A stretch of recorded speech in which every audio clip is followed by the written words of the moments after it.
I hope to expand your thinking about DE&I because I'm convinced that there is a flaw in diversity, equity, and inclusion as we know it.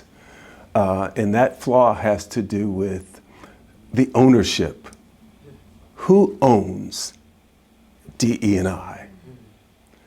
And oftentimes, the ownership is the result of what's missing. I always like to help people understand that equity has a trilogy, and there are three components to that trilogy. We know two of them, diversity and inclusion. But we've never directly drilled into the very personal aspect of equity, which is about you and me, and understanding what do we need to possess in order for people to live, work, play, and learn together. And what can we own about equity that we should as people, as citizens? And I'm convinced that the greatest shortcoming of DE&I has been its inability to see cultural competency beyond diversity and inclusion. And it is.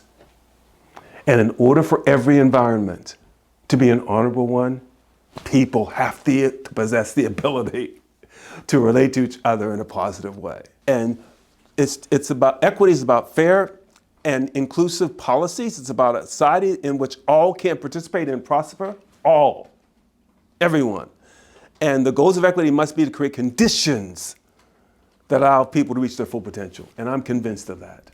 I've watched this climate in this country, especially as an educator, and watched this conversations about critical race theory and the distortions that have come about because of it. And I keep saying to myself, you know what, that reflects more of our cultural incompetence. And so, I always step back when I see people doing things that are racially insensitive. And I often ask myself the question, how do we help people understand that cultural incompetence, that racial insensitivity is rooted in our cultural incompetence? In the fact that we've never learned how to operate in different ships. Bringing America Greatness, a message for the 250th anniversary of America. Speaking virtue to leadership.